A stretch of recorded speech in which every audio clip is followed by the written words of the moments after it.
যদি শিৱসাগৰ জিলাৰ কোনোবাই ফটকা বিক্ৰী কৰে বা কোনোবাই ফটকা ফুটায় তেতিয়াহ'লে আমি বিলেজ থানাৰ তৰফৰ পৰা নিজাববীয়া আমি ব্যৱস্থা গ্ৰহণ কৰিম। তেতিয়া যদি পৰিৱেশ যদি এটা বেলেগ পৰিৱেশ গতি কৰে তেতিয়া প্ৰশাসনে কিন্তু আমাক জগৰীয়া কৰিব নোৱাৰিব। সমগ্ৰ শিৱসাগৰ জিলাত তাতে কোনো ধৰণৰ দেৱালী বুলি ফটকা ফুটাই আনন্দ উল্লাস নকৰে। নহয় চাওক, ফটকা যে ফুটাব নালাগে এই কথা আমি কাকো আহ্বান কৰিবলগীয়া বিষয়ে নহয়। এইটো অসমৰ জনগণে নিজৰ স্বইচ্ছাই বা সকলোৱে জানিব লাগে এই মুহূৰ্তত ফটকা ফুটাই আনন্দ কৰা এটা পৰিৱেশ আছেনে নাই। কাৰণ সমগ্ৰ অসমে সমগ্ৰ ভাৰতে বিশ্বই সকলোৱে চাই আছে যে জুবিন গাৰ্গক ন্যায় দিয়াৰ ক্ষেত্ৰত সকলোৱে যুঁজি আছে। সকলোৱে এটাই দাবী কৰিছে যে জুবিন গাৰ্গক ন্যায় প্ৰদান কৰিব লাগে। জুবিন গাৰ্গক যোনে হত্যা কৰিলে, যোনে চক্ৰান্ত কৰিছিলে তেওঁলোকক কঠোৰতম কঠোৰ শাস্তি প্ৰদান কৰিব লাগে। আৰু যেতিয়ালৈকে ন্যায় নাপায়, বাৰু জুবিন গাৰ্গৰ আজি 1 মাহে হোৱা নাই, এই মুহূৰ্তত যদি দেৱালী বুলি কোনোবাই ফটকা ফুটাই, কোনোবাই বিয়া বুলি আনন্দত মতলীয়া হৈ উল্লাস কৰে, এইটো মানে অতি বেয়া বাৰ্তা। কাৰণ আমি এজন মানুহ হেৰুৱাইছোঁ যিজন প্ৰাণৰ শিল্পী। সকলো অসমৰ জনগণৰ হৃদয়ত অন্তৰ কোণে কোণে আছে জুবিন গাৰ্গ নামৰ এটা সত্তা। আৰু সেই মানুহজনে হেৰুৱাৰ বেদনাত এতিয়ালৈকে অসম মানুহে কেতিয়াও মানে ভাল ধৰণে ভাবিব পৰা নাই। এতিয়াও বৰ্তমান সপোন যেন এতিয়াও অনুভৱ কৰি আছে।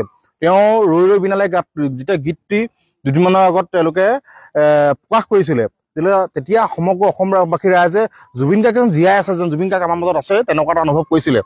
আমি বিলাসৰ তৰফৰ পৰা স্পষ্ট ভাষাৰে জনাইছোঁ, সমগ্ৰ শিৱসাগৰ জিলাত তাতে কোনো ধৰণৰ দেৱালী বুলি ফটকা ফুটাই আনন্দ উল্লাস নকৰে। তাৰ কাৰণে সকলোকে আহ্বান জনাইছোঁ। আমি প্ৰশাসনকো আমি দাবী জনাইছোঁ যে আপোনালোকে এই ক্ষেত্ৰত কঠোৰ হওক।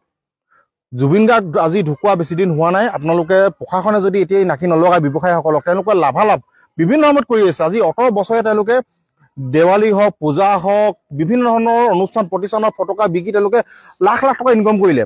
কিন্তু এইবাৰ যিটো দুৰ্গা পূজা হওক, এইবাৰ দেৱালীটো হওক, সকলোকে পৃথক। কাৰণ অসমীয়া এজন মানুহৰ অন্তৰাত্মা এজন মানুহ এটা আমি হেৰাই গৈছোঁ।